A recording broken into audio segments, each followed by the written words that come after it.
welcome to the Wish You Were Beer podcast. This is episode 11. Oh, man. Yeah. Oh, boy. Oh, boy. I am Michael Pitzeroos. This is Martin Murphy. Hi. We are two weird guys who like weird beer.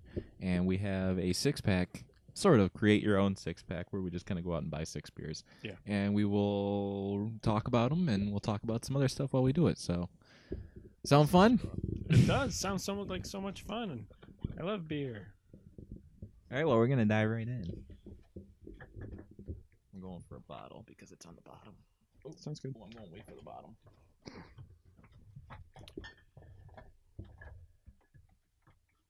Ooh, yes. Winter Brewing? Did I see that? It's, No, UFO. Never mind. Here, you go. Sure. We have UFO Brewing Company here. It's called the Winter Blonde. I like the sound of that already. Because I like blondes and I like winter beers. Yeah. Seasonal Hefeweizen and Wintry Delight. Blonde Vanilla Coffee Ale. Holy crap. Yeah. This is making me excited. Let's see. So I picked out the beers today, and Yes, and I picked out the snack. I am really excited for all the beers that we have. Me too. Just from what you texted me earlier. Yeah. How did we get the delicious flavor of vanilla coffee in a refreshing and unfiltered blonde ale? Was it elves? Was it brewers? Are brewers dressed as elves? Or just magic? That's good. I like that. From Boston, Massachusetts and Windsor, Vermont. So maybe they have 2 places, or they brew and Yeah, they bottle in probably different places. They probably have 2 Yeah. breweries. That's a pretty big brewery. So, okay, you ready? Yes, sir. Let's do it. I'm gonna try not to.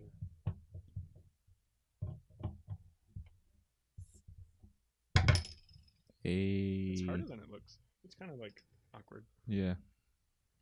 I'm just about to like. Just drink right out of the bottle. God, with the color of that, I'm kind of surprised that it's going to be like a coffee. Me too.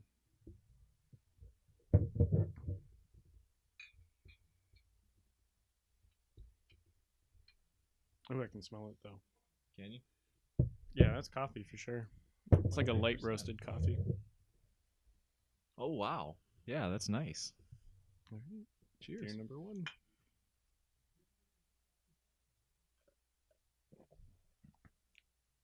Wow. That's really good. That's very good. It is. Wow. It's That literally is awesome. vanilla coffee. Yeah. And then just like a blonde ale. Yeah, That's really good. it's sort of like a buttery vanilla coffee. Yeah, yeah. It sort of almost is like those the snack we had last week. Mm. I'm getting like a just real buttery Really? taste. Yeah. I'm getting slight buttery, but I'm getting real nice vanilla coffee, sort of. Yeah. This is great. Yeah. This is like It's really, really like good. like a cinnamon bun beer almost. Yeah. That's awesome. Very good. Okay. Very pleased. Me too.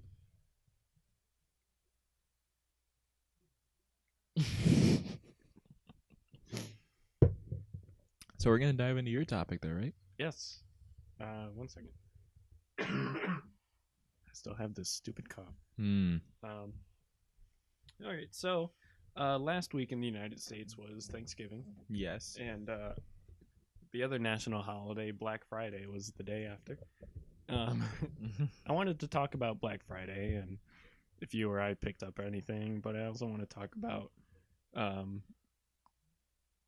you and I have both had retail experiences during Black Friday. Oh, yeah. I want to maybe talk about that, and then maybe talk about like, should Black Friday be a thing? Yeah. So let's just get right into it. Did you pick up anything on Black Friday? I did. Okay. I picked up an electric drum set, and I'm very happy with it. Who made it? It's a Simmons electric okay. drum set, which is, it's like probably like the most bang for your buck type drum Okay. set. Cool. They're not super expensive, but they are still good quality. Okay. So, yeah, I like it a lot. It's really nice to be like actually playing something like that again, because I haven't Right. done that since like high school, I think. So. Mhm. And you can put headphones on, and you're not bothering everybody. Mm-hmm.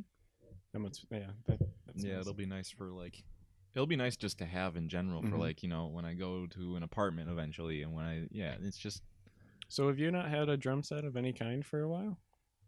I've had one, but it's been like stacked up and in the basement somewhere, and then we eventually gave it to somebody that my dad works with because his son was getting into it. So, Gotcha. but the drum set itself wasn't super.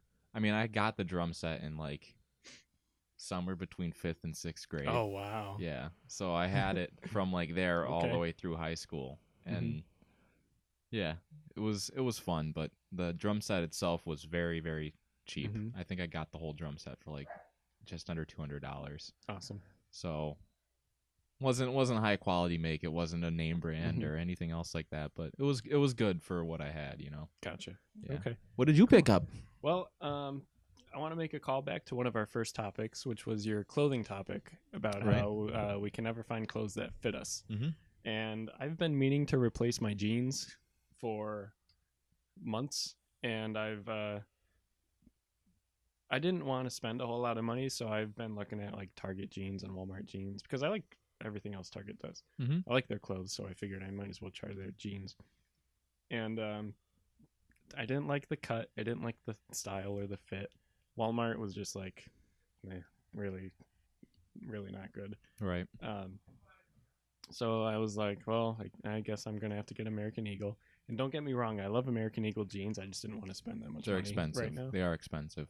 And we have an outlet mall near us. Well, not near us, like an hour away. And me and Trisha went last week. And American Eagle, there's an American Eagle store there.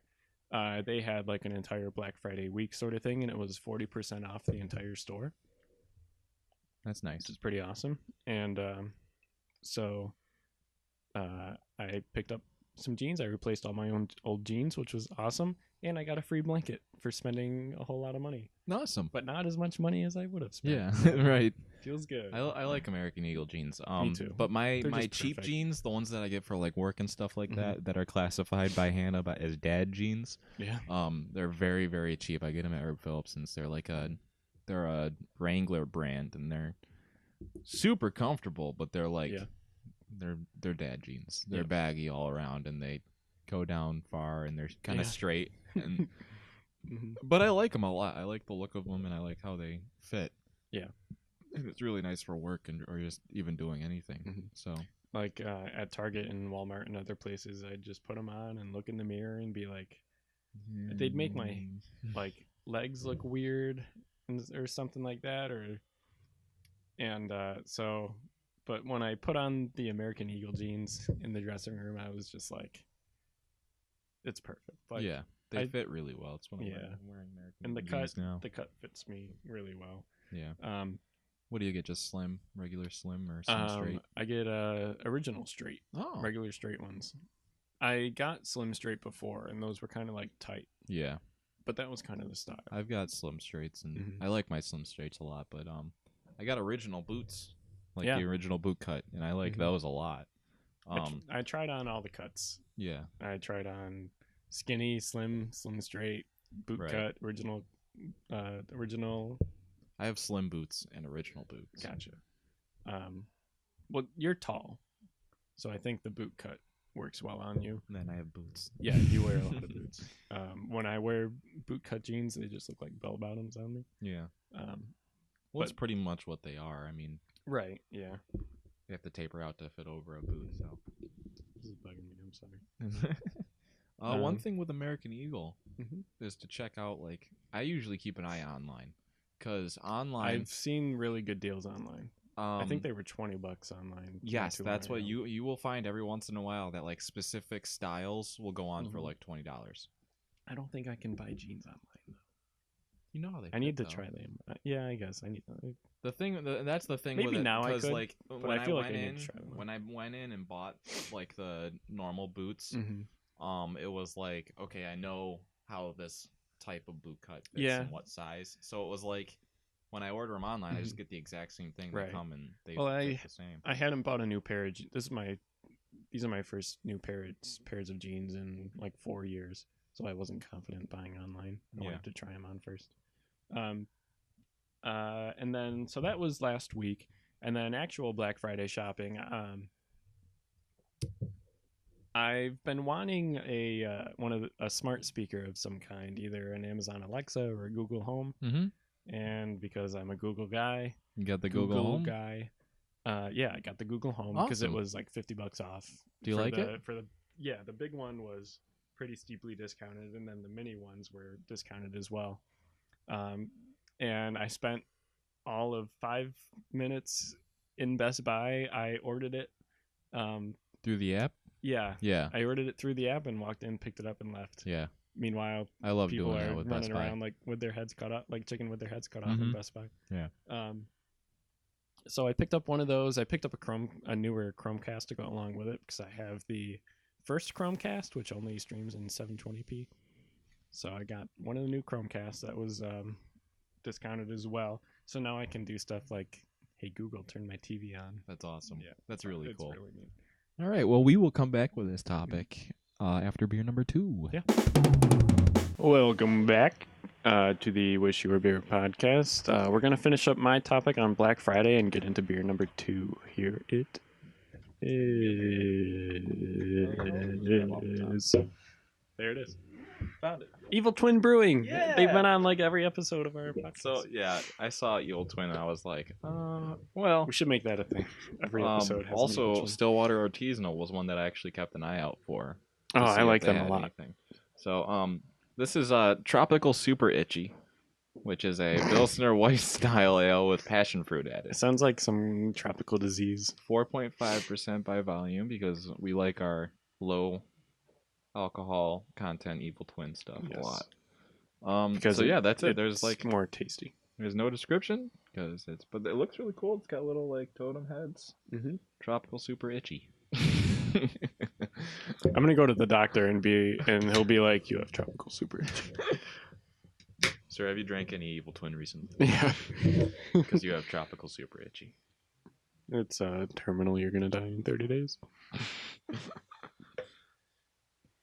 Ooh, it smells like a Goza. Really? Yeah. Oh wow. It smells strong. Yeah. Yeah. Oh, sweet pour. Oh, yeah. Nice. All right. Coolio.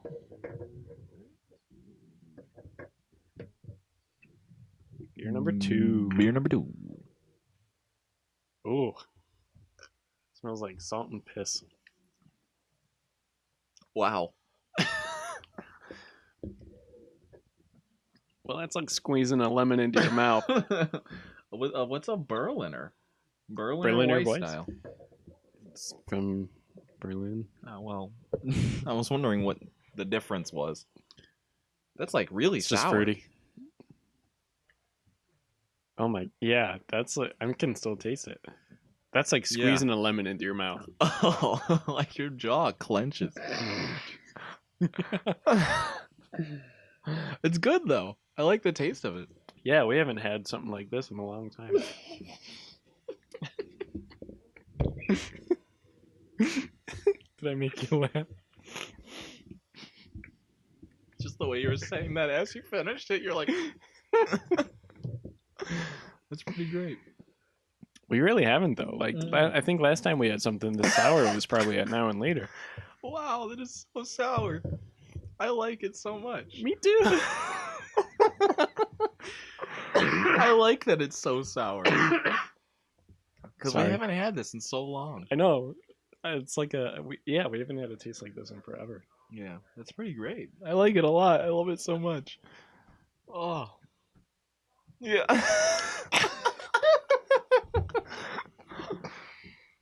Oh, man.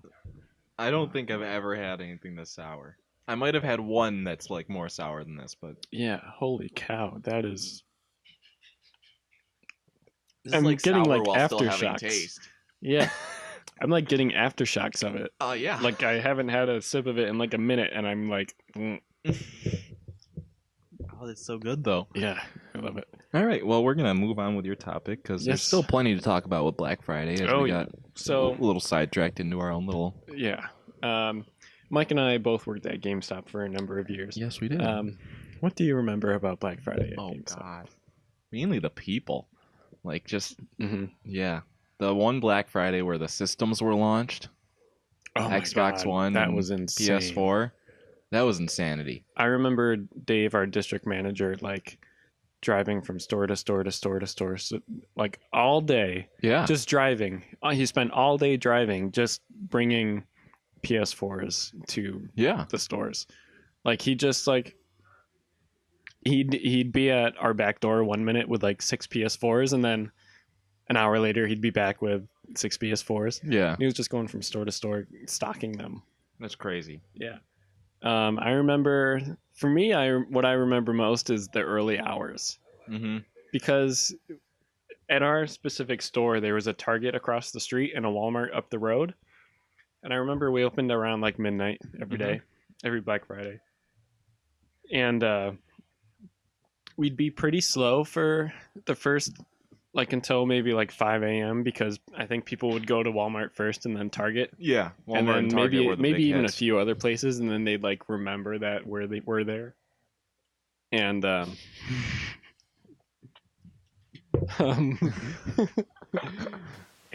remember the managers always took the good hours, which were the early ones, because like you didn't have anything to do. Yeah. Until like 5 a.m. Maybe you'd have like 5 customers before 5 a.m. Yeah. And then it would get insane for the rest of the day. And so the smart managers would take the first shift. Yeah. Yeah, I remember the lines out the door, having like 10 employees in the store too. Yeah. When like that's too many.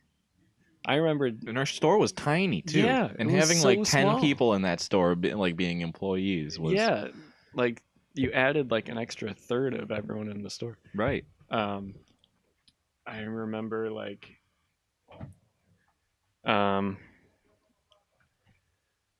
just like people being extremely rude, like having lines out the door, and people would just walk straight up to the register. Yeah. Right. They'd be like, "Yo, you got this," and I'd be like, "You got to get in line, bud." Yeah. Like, I remember saying that a lot. Crazy. Of just like the line starts over there, and then like, because you know the line went around the store. Yeah, it snaked around the store and still went outside. And then people would just walk right in and go right to the register there. Yeah, it's like insane. Like, did you not notice the 100 other people in line? Yeah.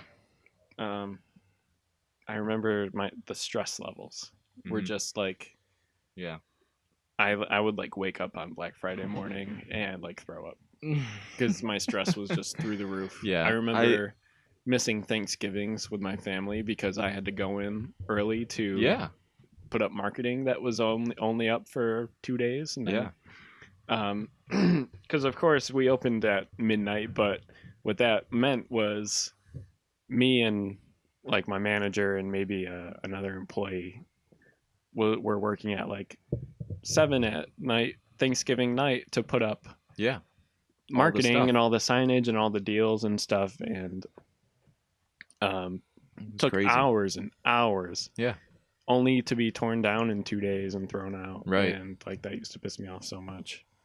That was one of my least favorite things about working there. But honestly, one of my favorite things was working like midnights for like normal game releases. Because it was always really casual. Yeah. Where like and then it was like when you're done, we can go home. Like you typically didn't have to work the next day, right? Because they'd give you the day off after you worked it, and like your manager would be chill at a midnight. Where like I remember, Aaron, our boss, was like quite a hard ass, but I remember at midnight, love him though. Like Aaron's one of our favorite people. But like at a midnight release, he'd just be like sitting down, be like, "Do whatever you want." Yeah. They were always the most fun. Yeah. So that moves on to my last question. Do you think Black Friday is a good thing or a bad thing? Do you think it should still be, or should it be like abolished? I honestly don't like it. I don't like Black Friday as a thing. Mainly because I think it's just so crazy. Like, it's like, I don't know, just have those sales for like more than a day or something like that. Which a lot of places are doing. Yeah. American Eagle has the whole week long thing. Yeah. GameStop always had like it was like the entire weekend. A lot of people are doing the whole weekend. That's a usual thing. Yeah.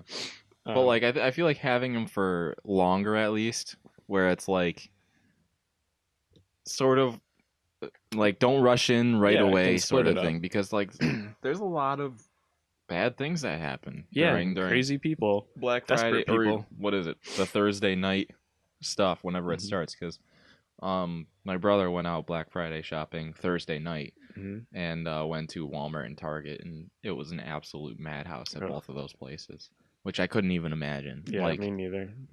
Yeah, I don't get it. I guess I just don't understand, because it's like you're not that desperate for things, right? To save $100 on a TV. Yeah, which I mean, like, sure, if I was in the situation where it was like I really want this TV, but you know, an extra $100 off would really, really help, then it's like, yeah. But I wouldn't be like so much to the point of like trying to go right when they open. I'll go when I can, and if they don't have it, then they don't have it. I don't understand the reason of that, because like stock is usually always good. Yeah. And most of the time when they have like big sale items like that, they've got a lot of them. Yeah, I think like back in the day they would maybe have like, this TV is $500 off and we have 2 of them. But now I don't think that's a problem anymore. Well, I think now they just like stock the crap out of them. So I was thinking about talking about Black Friday for my topic, and then we talked a little bit, and but one of the things that I was looking up before that was that like Black Friday pretty much totally changed in like 2011, I think it was, where it was like where it was like midnight openings and craziness like all throughout the whole day, right? And just like, you know, things would run out. But then like in the hit 2011, people were like, yeah, we're gonna have it the whole weekend. We're gonna like they're like, this isn't worth people getting killed, right? So it's trampled. Like, I remember, and then that's when people started opening up at like 4 o'clock in the morning, then 5 o'clock, and then 5, then 4, then mid. Yeah, I remember 10, then 10 o'clock at night, and then like before midnight. Yeah, I remember like there was one year where it switched, where like you started seeing those videos of people getting trampled and stuff like, and I don't remember seeing that before then. Right. But we're getting kind of low on time, but yeah, we're doing okay. I think Black Friday is like an okay thing. It's the cases and the people who are like animals, that give it a bad rap, right? And now I read an interesting statistic yesterday. Half of all Black Friday sales went to Amazon. Wow. Half of all sales on Black Friday went to Amazon. So maybe that's a way that it's going to become more like people are just going to start ordering stuff now, and there won't be trampling and fighting, and but of course I still saw like a montage video of a bunch of fights and stuff. Yeah, I mean, people get upset over that kind of stuff, and I don't quite get why. And I think that it's like a certain kind of person that it takes to get like that. So but like me, I ordered the thing on my phone. We drove to Best Buy, picked it up. I went inside and left. Yeah. Like, you can pay for it on your phone and just go right in and say, I ordered this, here's the thing, and they just hand it to you and you walk out. That's all I did. Yeah. They just handed it to me and I walked out, and I didn't have to stop at a cash register or anything or wait in any lines. Like, just be smart about it. Yeah. Maybe. And then these things won't happen. All right. So I think that puts this topic to bed. We'll be back with Snackcident Waiting to Happen and beer number 3. All right. All right, we're back. We're going to go right into beer number 3 and Snackcident Waiting to Happen, which I'm told that you have a couple between. Yes. Well, we have to pick. Yep. Here you are, sir. All right, here we have Iron Flamingo from Corning, New York. Again, very close. Is that like... I can't tell. Is that supposed to be like an... If. If red ale. No. Think globally, drink locally. Red ale. If's red ale is probably the perfect introduction to the world of craft brewed ales. It has a full flavor, yet is not overly hopped. It has a moderate original gravity and shows the mellow side of ales. Yeah. So I kind of read that description in the bottle shop. I was like, that'll be kind of fun to have, because of just the way that the description went about it, made it kind of seem like it was gonna be kind of nice and be a good thing to talk about. That is do better. carbonated. Well, honestly, just looking at not even at the way you poured it, it just looked very carbonated in general. Oh, you got a lot of head too. Yeah, and I was pouring right down the side. Yeah. I like a good red ale. Me too. I feel like I don't drink them enough. 4.6%. Okay. Alrighty. Beer number 3. Smells good. It does smell good. It's got a kind of sort of like a light fruity. That is so carbonated. That is like soda. Oh, that is very carbonated. Yeah, that's like carbonated like soda. I'm trying to get like a taste out of it. It has like kind of a caramel taste. Yeah.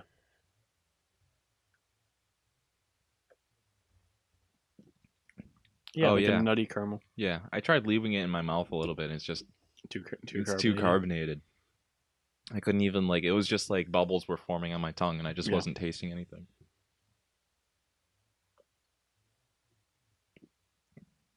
Yeah, I like it though. It is very carbonated though. It's almost like drinking a soda. Yeah, I think I'm like at a 6 out of 10. Yeah. Not because it tasted bad. It's the carbonation. It's just not.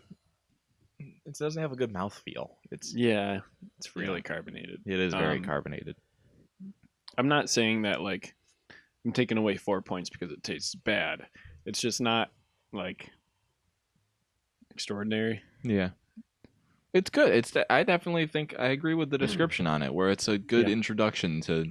Yeah, that's true. Sort of the world of craft beer. Yeah, so it's like something better than Bud Light or something. Yeah. Yeah. Okay, I get that. Oh, I'm really burpy now because of we're both gonna be. Yeah. Okay. Are you ready to get into Snacksident? Yes, I am. All right. So I was at Walmart this afternoon, running through the aisles. Not actually running. And I found something in the chips aisle that caught my eye that I think is new. I haven't seen it before. Then walking to the register, I caught something on an end cap also caught my eye that I haven't had before. Well, you got to watch out for those end cap ones at Walmart. They just do their job. Oh, yeah. So we have to make a choice. We'll have something this week, and then we'll have the other thing next week, probably. Yeah. So contestant number 1, we have Doritos Dynamita. I think I've had Chile that. Limon. I think I've had that. Oh, really? Yeah. Okay. I don't know. I might not have. Chili but lemon. Yeah, that looks good. So I'm guessing it's really hot. Yeah, that's what I'm guessing. Because honestly, I think they make those little roll chips, but in another different chili flavor. Yeah, that's my receipt. And contestant number 2 is Snyder's peanut butter filled pretzels. Huh. All right, I think that wins. Yeah. That was a much better reaction. I like peanut butter filled pretzels. Okay, I've never had them. I'm thinking maybe combos, but combos doesn't have a peanut butter. Combos. I actually, now that I think about it, I've never had anything that's peanut butter filled. Than combos do. But the salty peanut butter. Yeah, taste. I like that taste too. Yeah. Yeah, I think we should go with that. All right, whatever. Get rid of these. The loser. We'll have those next week. If I don't eat them first. Yeah, that's all right. Ooh. If you let this sit for a little while, then have another sip of it, it gets a little less carbonated as you go. Had a whiff.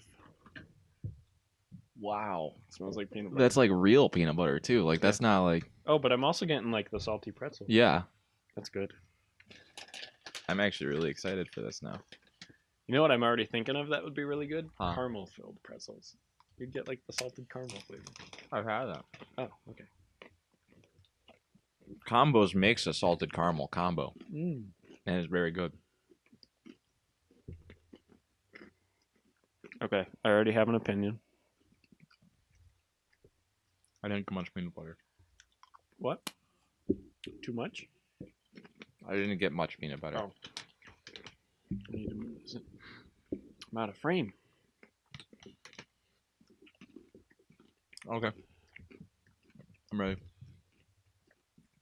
All right. First opinion that I felt immediately on the first crunch. Too dry. Mm-hmm. It's almost like a powdered peanut butter. Like the peanut butter itself? Yeah. Yeah. I I feel like you kind of have to get that with these snacks, though. Yeah. Because if you get like the normal peanut butter, like oily, Right. and that's inside of those, and then you leave them in a That's true. bag. Yeah, it wouldn't work. I was expecting more like creamy peanut butter though, but this is like really dry. It is very dry peanut butter.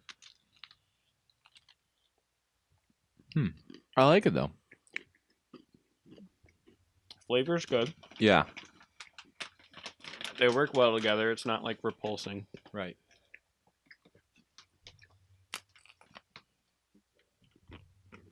Yeah, I think I'd really need like a glass of water to eat a lot of these.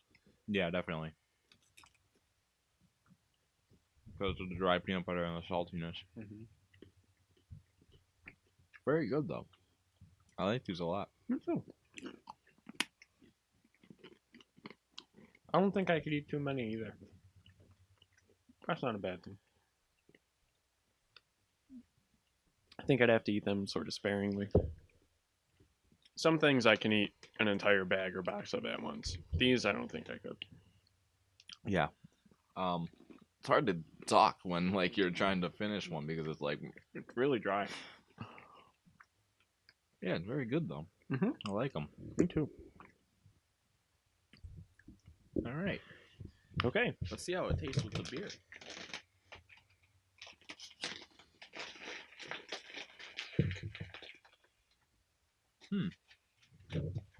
Hang on.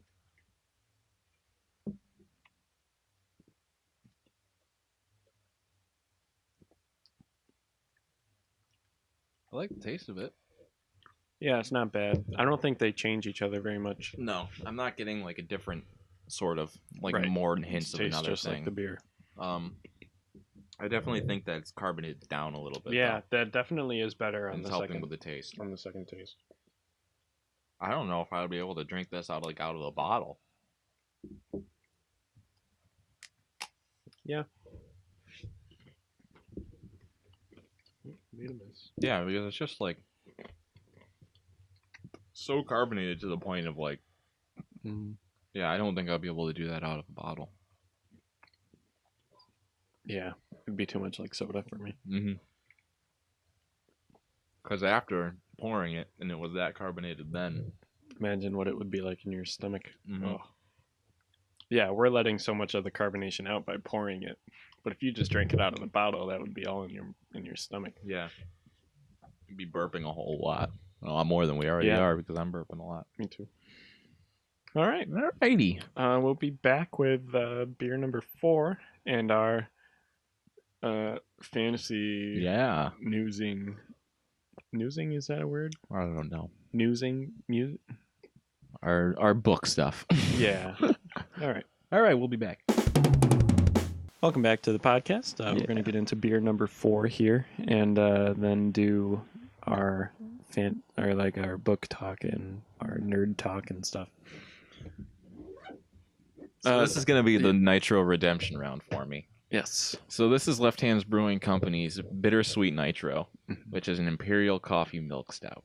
Remind us why Nitros need redemption for us. Because the last time I poured it, it was terrible and uneven. Yes.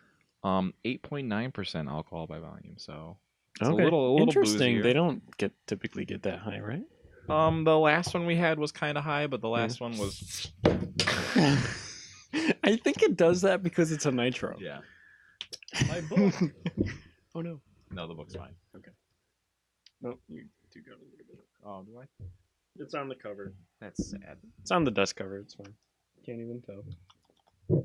All right, here we go.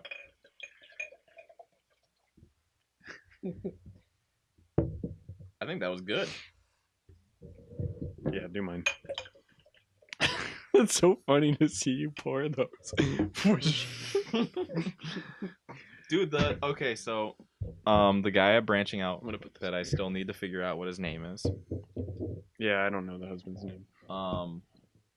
Told me if I wanted to do something fun was to pour it hard, and I was like, yeah, I do that all the time with nitros because that's what Oh you're yeah, supposed to was he do. impressed? Yeah, he was like, oh, that's cool. Nice. Yeah, hang on, I'm just gonna grab it. Sure. This is important. He spilled a lot. So. I did not a lot, but enough A to lot. merit getting a towel. Yeah. That was a good pour, though. It was. Look at that. Nice job. It was the best pour on a nitro I've had. Besides the Do you want to get over here too? opening part. Here we go. Leave that there. Ooh. It's smelly. It's smelly? Good smelly. Wow. I just mean like it's potent. Ooh, look how it coats that Yeah. glass. That's gonna be creamy. That smells so good. I almost don't want to drink. Wow. It. Oh yeah. I think this is gonna be my new winter. My new winter beer. It's really good. That's very good. It's creamy. It's coffee. Let me look at this. It's not too boozy, which is kind of what I was a little afraid of. For an almost 9%. And it's an imperial. That's impressive. Wow. I feel like 9-ish, like the 9-ish range is almost like the limit. Right. Like if you go more than that, it gets too boozy. Yeah. This is really good though. It I think this is gonna be my new winter pickup. I think mine too. Yeah, like this is gonna be my favorite thing to have around. God, that's so creamy and perfect. Yeah, so the regular milk stout nitro is the one that should be. Regular milk stout nitro is the one that you and I reference all the time. Yeah, that's really good. Do you think this is better? I like the taste of it more. Really? Yeah. I think I still like the milk stout better. I think the milk stout is just more mild, and I think that makes it. Yeah. It's a lot more milky. Like it's more of a sweet, where this is more bittersweet, which is why it's called bittersweet. Yeah. All right. Because let's talk. We have to dive into this because there is a whole lot. Oh yeah. And last time when I had only read like 10 chapters, not even. I think it was actually like 9 or 8. We went right to the end of this segment. So, I'm on chapter 23. Okay. And you're on chapter 30 something. So I'm still playing catch up, but that's okay. I think I'll get you probably by the end of the book. So, so anyways, so let's start back. Quoth had just picked up Ben when we last talked. Ben taught him a whole crap ton of stuff. We can't even like dive into it. And they otherwise. skip ahead like a couple of years. Yeah, they skip ahead like a couple of years and. Maybe I think I'm thinking of it. Well, I think no, because I think they started when he was like 8 or something, and now he's 12. So, so let's pick up after they pick up Ben. So they pick up Ben. Ben teaches Quoth just a whole bunch of stuff, including this magic, so known as sympathy, is what they call it, which means like binding something's energy to something else's energy. Right. So, like, if you wanted to make a fire burn forever, you could bind it to a waterfall that is running forever. And so that fire siphons off the energy being created by the waterfall. So that's what sympathy is. Yeah, and I like that a lot. I think that is a cool way to do that kind of stuff. I think so too. Because also when Quoth made the mistake of pushing the wind with his breath, and he almost killed himself doing it because he had put so much pressure on his lungs that he physically couldn't breathe again. Like that, I think that is cool. I think that is a really cool way to do any type of magic. Yeah, I think so too. Another example would be like if you want to. This example is in the book. If you want to like take down a bird flying in the air, you could bind it to a rock. Yeah, and then that bird becomes as heavy as the rock. Right. Something like that. Yeah. So like I think it's a really neat. That is really cool. It's a really cool thing to write about. I think that is the coolest way magic has ever been done. I think so too. Magic has been done so poorly in so many books that I've read. There's so many like limitless power sort of type magic where it's like there's no. This has a limit where it's like, when he went to go move the air with his breath, he put in so much power into that he had made the mistake of like didn't think about how much that would put on his lungs. Yeah. And I think that is really cool. Like I think that's just because there's it requires thought and it requires smarts, and like whereas other magic's like, the sort of D&D sorcerer type thing of like just this ungodly, immediately skilled type person. Right. Where it's like, here's a fireball, and it's like you didn't have to do anything to cast a fireball. Yeah, but I'm not even sure something like that is possible in this world, and I like that. Right. Yeah. And it's very like science-y. Yeah. Where like it's magic. For all intents and purposes. It's magic in this book, but they talk about it in a very science-y way with like cause and effect, and like there's a method to do it, and anyone can do it really if they learn it. It's not like the Jedi in Star Wars where it's like it takes a very special person. You have to have a certain amount of midi-chlorians. Right. So something in the chapters that you read, something else that they do, I mean, while he writes a lot about how Quoth is learning from Ben how to do all this magic, these chapters also play a really important part in that they teach you about his parents. Yes. And you learn a lot about his parents. Yeah. And about his upbringing in general. Yeah. And their life. Yes. Being the traveling troupe, and they put on shows in cities, but they're actually like this grand troupe. They're not like some lowly begging for money. They actually are very famous, and they put on shows in cities, grand shows like Cirque du Soleil you could compare it to. Yeah. And he does that because he does such a good job sort of making you emotionally tied to the parents because they die. Yeah. It's very sad. Yeah, it's very, very sad. So we'll get to that because okay. So let's skip ahead a little while. Ben's teaching all this sort of stuff, and because Quoth did that thing where he almost killed himself, Ben kind of lays back on what he's teaching him a little bit, and then eventually Ben leaves because he found some lady and he's doing like a woman. While they were stopped at a town, Ben is also a brewer. Yes, which is fitting. And while they were stopped at a town, a woman who like inherited this brewery from her husband who had died. Needed a master brewer, and so Ben went in for it. And he didn't like say it exactly in the book, but it sounded like he was gonna be paid very handsomely, something like that. Yeah. So of course Ben left. Of course, yeah. But he left Quoth with one of his books. The book that he hadn't read cover to cover. Right, yeah. And probably one of his least favorite books. Yes. Yeah. This is such a good book. It is. I love it. So moving ahead, Ben leaves, and then the whole troop gets attacked. Yeah. By... Yeah, I can't remember what it is. A skip forward. Yeah. Ben leaves, and like he's been gone for quite a bit, and then the story picks back up. Right, and so the troop gets attacked. It sounds like just about everybody's dead except for Quoth. Yeah, because he was off doing something. Yeah, he was out in the woods. Yeah, getting something for his parents. And firewood. It's just like some raiding thing that thought that his parents were singing about the wrong kind of stuff, and it sounded like the person with black eyes. The Chandrian. Well, did it sound like that to you? Yeah. Yeah. To me, it was like these are the Chandrian. Yeah. They are, like, for sure. Like, yeah. So the things that, well, I guess we actually skipped over a huge thing. Quoth's father is writing a song. Yeah, about the Chandrian. He's a lyricist about, and he's writing a song about the Chandrian, which are like these evil beings these ancient evil beings who like, are mysterious. Nobody knows anything about them really. And so while he's traveling, he's asking all these people about the Chandrian, like, do you know anything about them? And he's gathered all this information. He's putting it into a song. And these people who kill his entire troop, Quoth's entire troop. Mm-hmm. They leave Quoth with a like.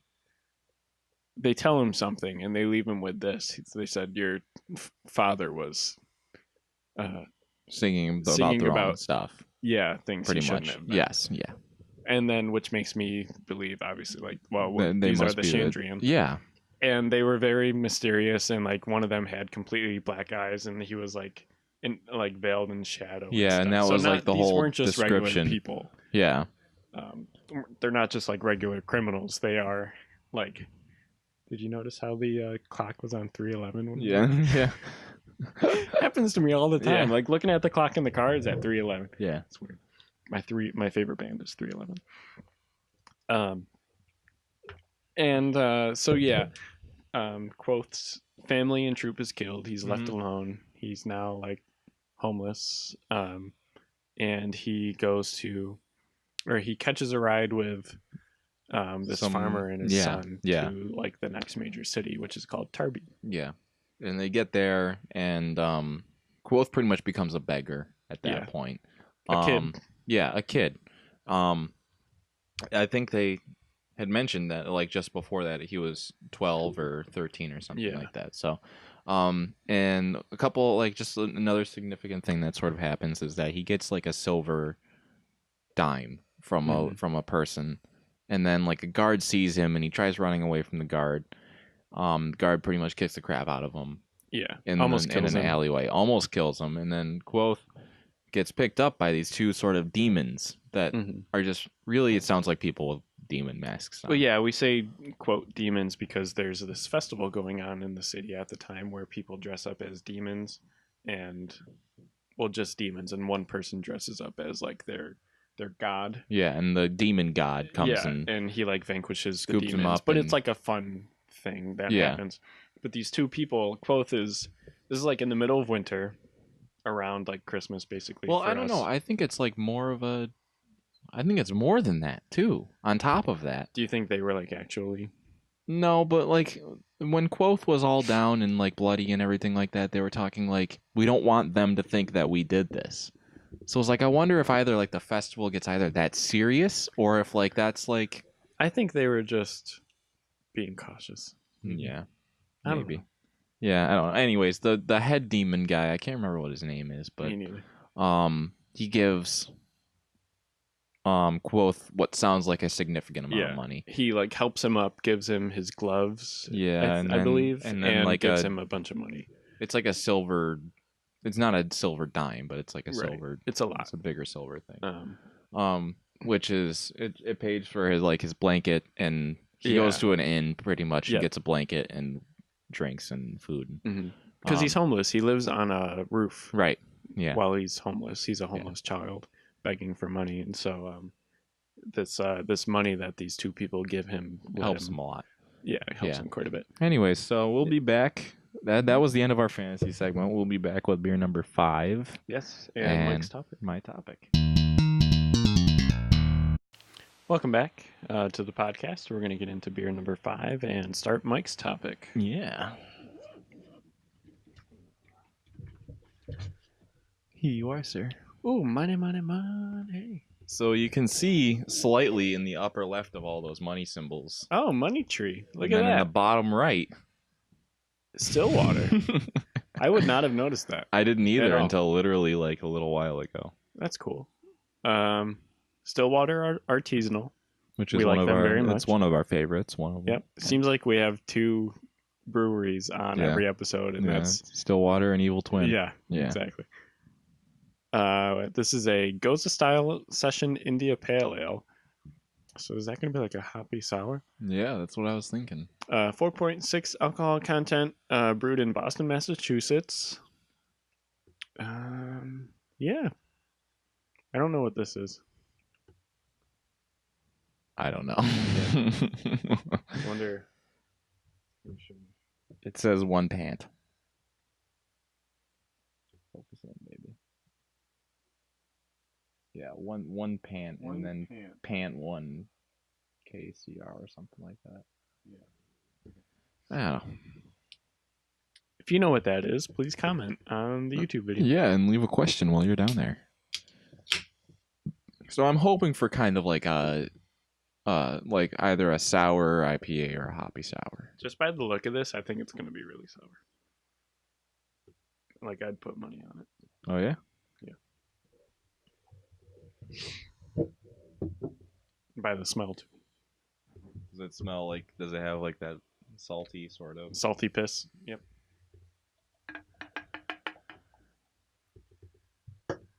Alrighty, Money Tree. I'm just gonna leave those money logos sitting out. All right, Money beer Tree. number 5. Beer number 5.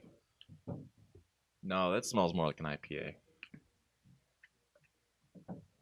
It's pretty sour. Not as sour as our first. No, definitely not. It's definitely Pretty sour, though. It's like a sour IPA. Holy crap! Sour on the front, and then you get bitter in the back. I like it. Man, Stillwater Artisanal. No wonder we have you on every time. Yeah, they're awesome.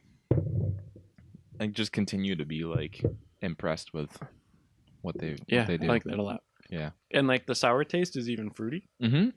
Like it's like a fruity sour taste with a very slight bitterness in the back. And like I would have thought it would have just been sour hops, but it's like sour fruit and then hops. Oh yeah, that's like really sour on the front. Yeah, I took a big gulp that time. Okay. All right, that's actually good. Right. I like it a lot. Okay. What do you want to talk about tonight? Okay, so I'm gonna go with the double topic. So we're gonna talk about a single topic. Yeah. for each segment. So my first topic is going to be the Animal Crossing Pocket Camp that came out recently. Yes. Which I am a big fan of, and so are you. Yep. I picked it up a little later than you did, I think. I downloaded it on Thanksgiving. So I don't know if you can do this on the Apple App Store, but on the Android Play Store, you can pre-register for like games and stuff. Oh, really? So I did that. And I just downloaded it when it came out? Yeah, and it came out a day early. They released it a day earlier than they said. So that's great. I was at the high school. And did you just notice you had another app? I got a notification on my watch saying it downloaded. That's cool. A day and I was like, it's supposed to, because I was looking forward to it. I was like, this was Tuesday, and I knew it was going to come out Wednesday, so I was like really looking forward to it. Yeah, and then when I saw the notification on my watch, I was like, what? And so I was like, kids, just do some work, and I sat down. I'm kidding. That's not what I did. That would be funny though. Yeah. Yeah. So I downloaded it on Thursday. I haven't played it much since. I mean, like I played on Thursday when I got it, and I just kept playing it. You were quite a bit busier than I was over break. So. Yeah, because I worked Friday, Saturday. Yeah, I didn't work from Wednesday till yesterday. I worked I worked on Wednesday and on Friday and Saturday. So I didn't necessarily have a whole lot of time, which is why I probably could have caught up to you in the book if I had extra time. But I got on Wednesday to hang out with Colin, which is a friend of ours that came in from Wisconsin, and he was here until Saturday. So I was hanging out with him. But I got the Animal Crossing app on Thanksgiving. Played it a little while. Picked it up a little bit yesterday, I think it was. And then played it a little more then, and I'm very impressed with it. I think it's a lot of fun. I thought I was very excited for the game because it's Animal Crossing, but I was also very nervous it was going to like be a really crappy microtransaction Animal Crossing, and it is not. Yeah, I think that Animal Crossing works a lot better on the mobile platform.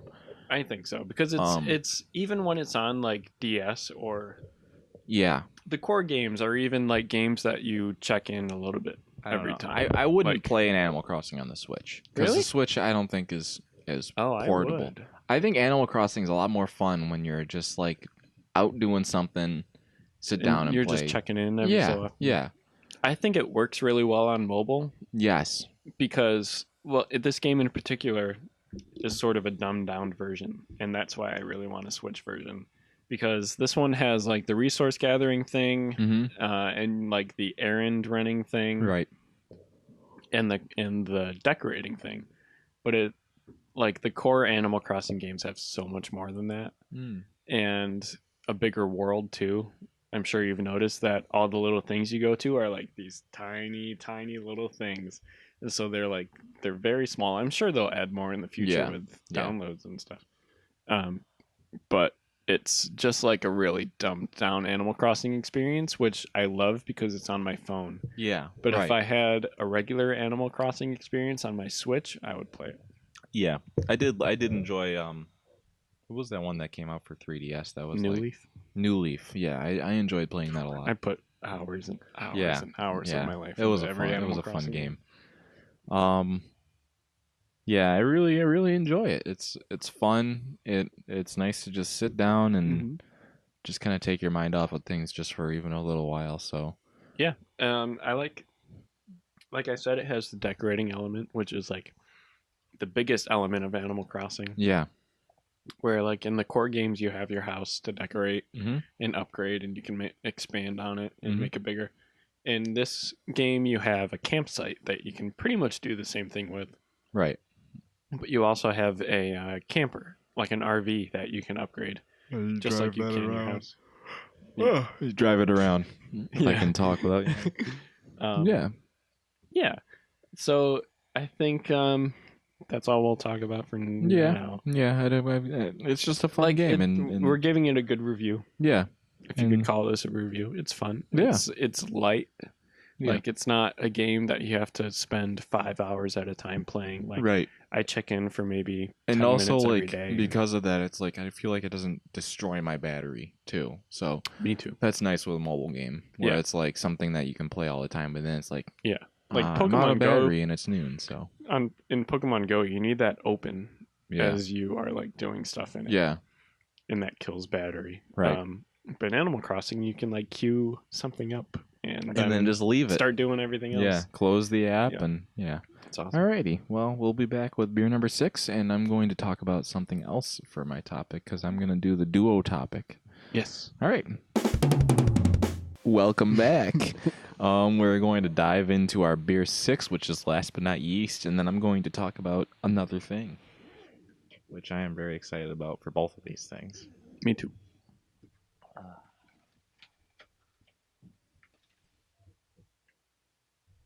So this is a pint of craft ale. Hermit Thrush Brewery. Okay. Brattleboro, Vermont. It's called Brattleberry. It's a barrel-aged sour with local apples and raspberries. 5.2%. So it's light. So I think just barrel-aged is not. It's not like bourbon barrel or anything special. Like that'll just be like oaky. Uses historical brewing process, oak casks, and new green technologies to make exciting beer while minimizing environmental impacts. Is there anything about the beer? Oh, okay, here we go. We set aside a special batch of our Brattle beer each year to age for 9 months on raspberries and oak barrels. And here it is. A huge tart berry nose with plenty of fruit and a barrel flavor. Imagine a bone-dry framboise with a hint of apple and round, smooth, oaky finish. Okay. So I'm excited. Oaky finish. I like the sound of that. Oaky finish. We'll have to see if... That got me. It got me on the face. How's it taste? Good, actually. All right, so framboise is going to be fruity. Almost like a fruit soda. Yeah. I want to try to pick out the oaky flavor because I've never been able to pick that out in anything. But I want to see if we can. Oh, you got quite a bit more than I did. Well, not quite a bit, a little bit. So a Hermit Thrush Brattle beer. It's a sour, isn't it? Yeah. Barrel aged sour with apples and raspberry. That smells very really good. Sour. Ooh.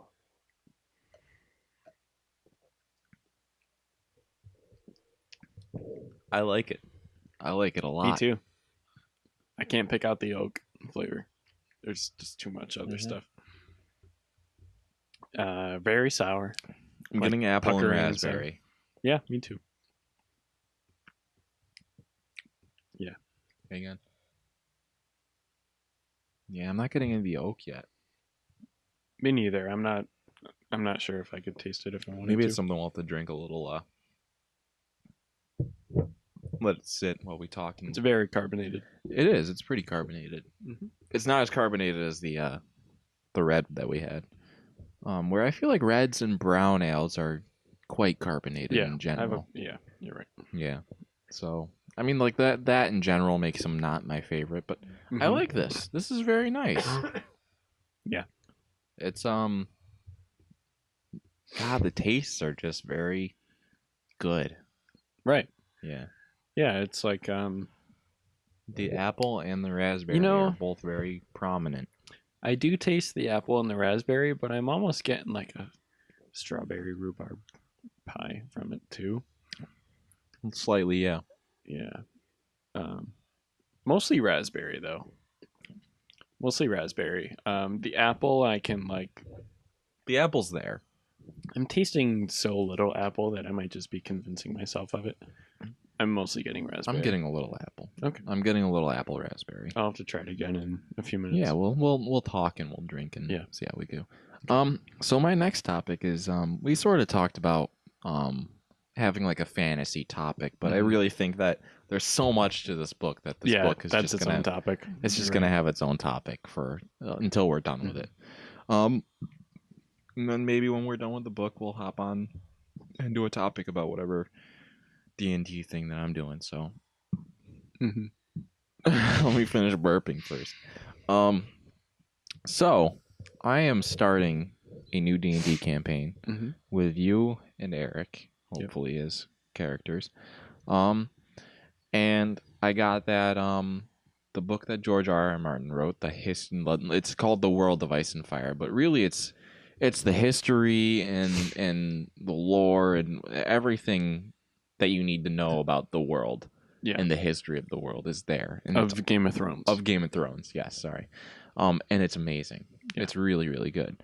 I've done very little reading in it, but I already sort of know-ish where we kind of want to start with it and what time period we're going to start with.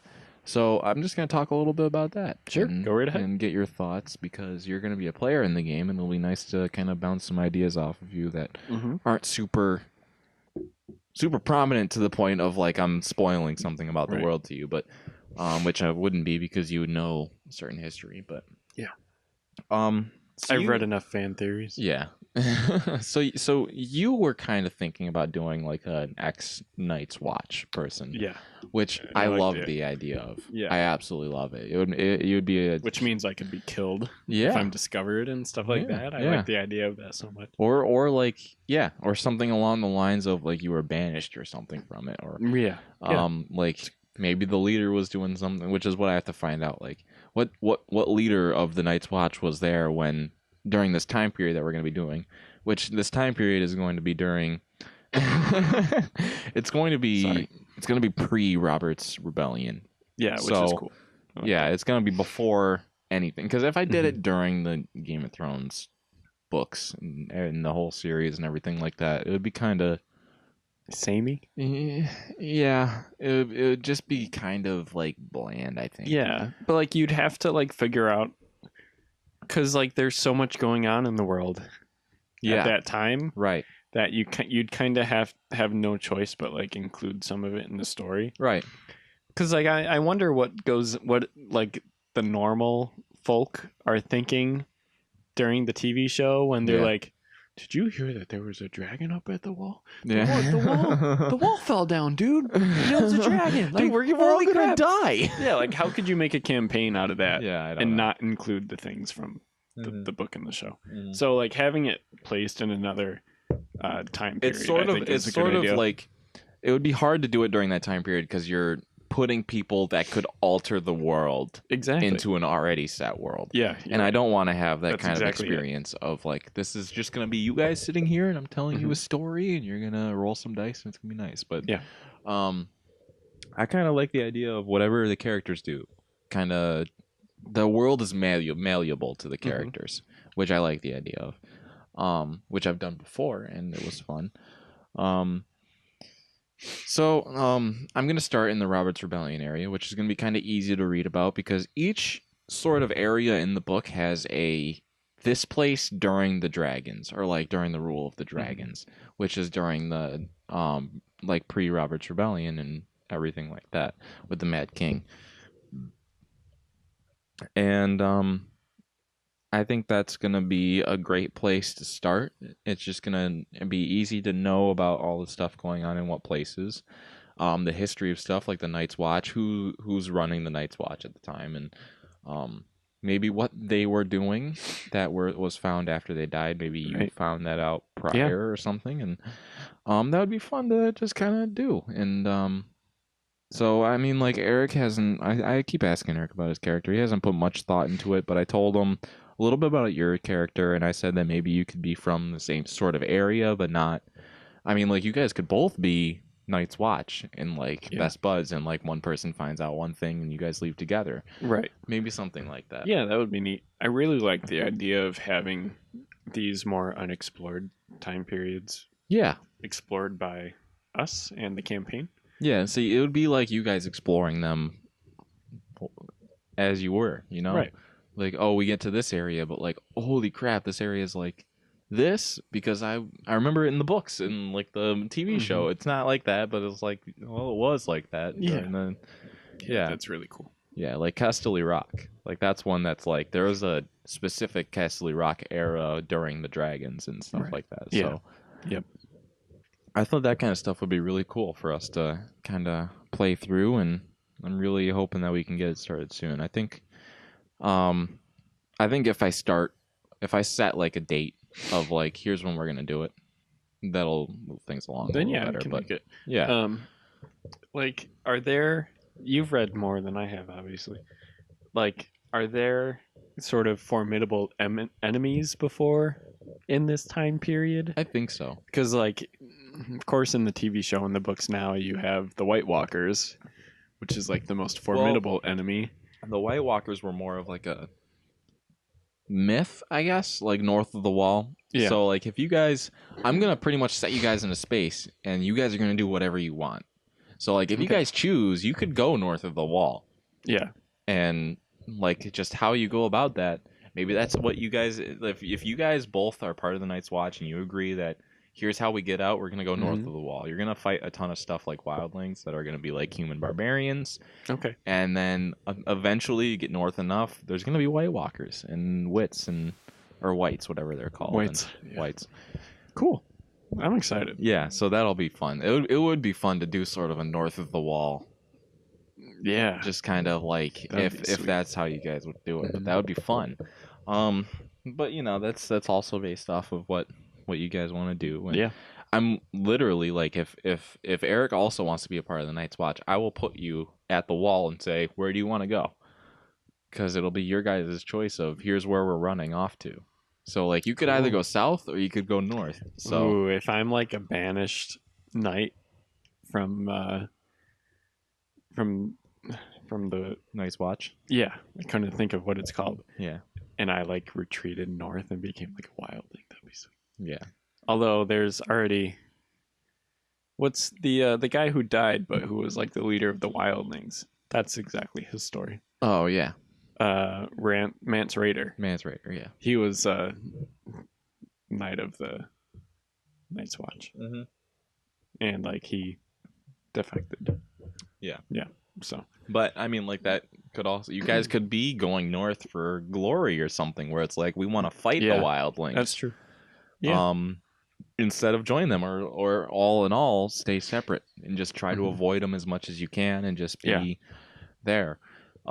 In which case you guys will probably get found by White Walkers and and like died like I said, White Walkers will be extremely hard to fight because they're going to be pretty much impervious to any type of damage that's not Valyrian steel. But if you hit them with Valyrian steel, they're gonna have extremely low amount of health with a damage immunity, and they're gonna put out an insane amount of damage, which is cool. Yeah, I expect it. Again, like one shooting an adult dragon with an ice lance type of power.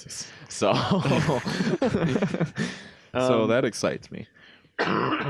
We have about 2 minutes left. I wanted to mention really quickly. Totally getting the apple now from this this beer. I'm still not getting oak, but I can, now that the carbonation has died down, I'm getting the apple and the raspberry like separate. yes. But I still think those two flavors together, it like just coincidentally tastes like a strawberry rhubarb pie to me. Yeah. To me, It's at kind least. of like the sweet and tart sort of thing. So Yeah. Yeah. All right. Well, I think that's going to close out my topic, and that closes out this beer. And Yeah. we'll be back with our favorites of the night and our closeout. So All right. we'll be back. Welcome back to the. Actually, I'm going to start over because I missed focus. Okay. Welcome back to the podcast. We're going to go over our favorites of the night and our honorable mentions. Yes. And finish up. Yeah. All right. So, Mike, what was your favorite of the night? Oh, I think we agree on this one. We do. Yeah. The Evil Twin Brewing Tropical Super Itchy. Yeah. Which is pretty amazing because we have a left-hand nitro here. And the left-hand nitro milk stout is one like top 5 beers for us, I think. Yeah. Is that safe to say? Yeah. I do like that. I'm going to put this out for an honorable mention. Yeah. Because I do like too. it a lot. Yeah, It just wasn't my favorite Yeah. for the night. It was nice having a nitro again by them Yes. because I think they make the best nitros, the most The creamy last nitros. one that we had wasn't as good, but that also wasn't a milk stout. Exactly.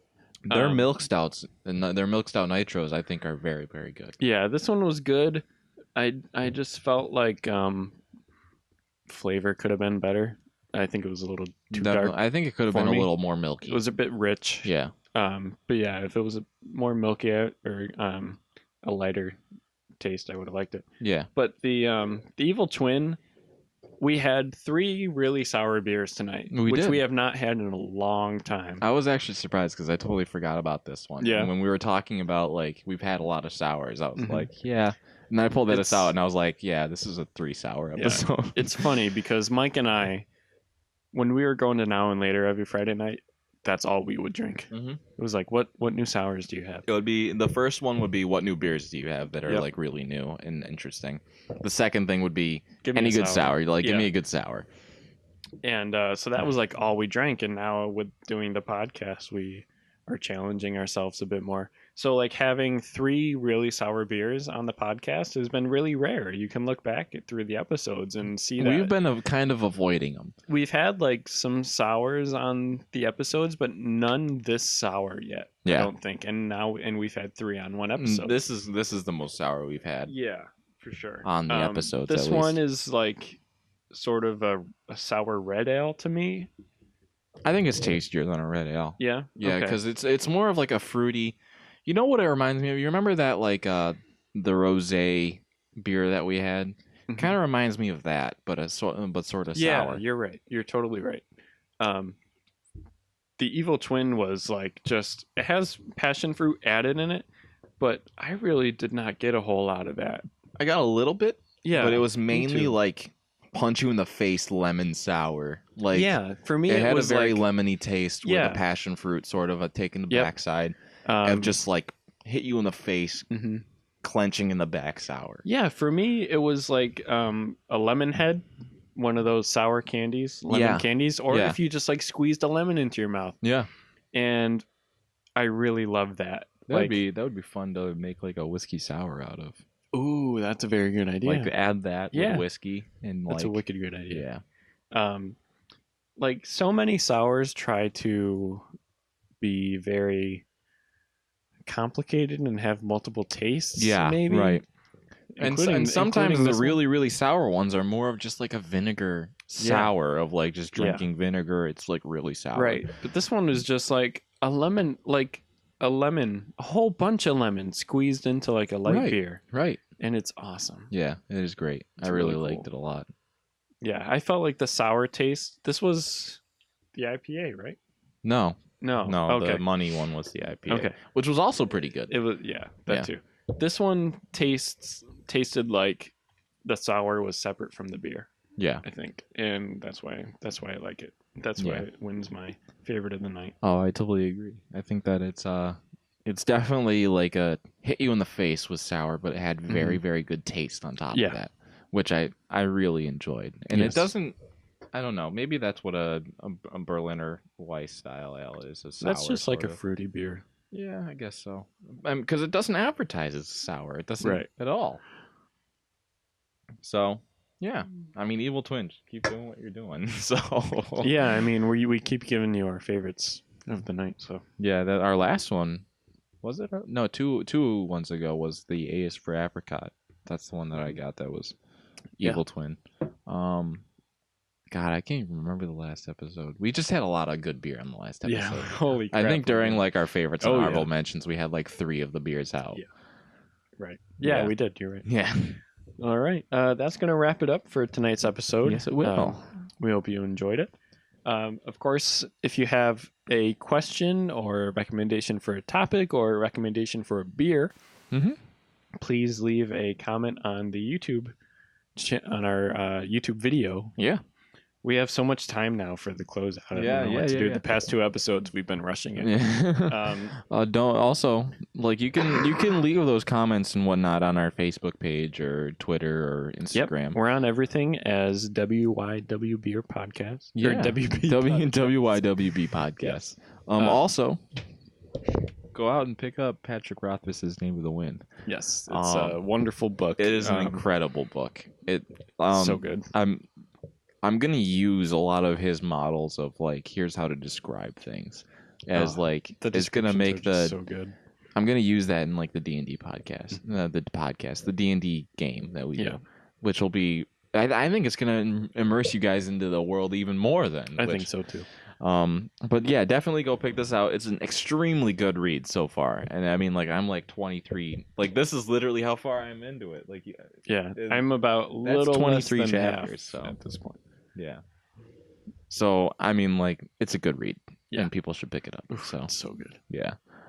Yeah. So follow us on all of our stuff, and go to the bar and have your bartender recommend you something. Yes. Don't go with your usual. Yeah. Don't go and be like, I'll have another Guinness, please. Yeah. Like, be like, hey, I want to try this left-hand milk stout here. I want to give that a shot. And try to find the bar near you with the most choice. How I did it with this was the perfect show of how to dump a nitro. Yes, I did it. It's a very hard pour. Besides opening it on the side of this thing, but. Yeah, like literally the way I did it when I tipped this to the side, just went like this. Yeah, it's how you're supposed to. You're supposed to pour them vigorously. Yeah, and then it gets this nice rolling effect going up the sides, and it's just cool. Mm-hmm. It's a fun experience, and it's a good beer. Yes, it's awesome. Alrighty, have a good night, people. Bye.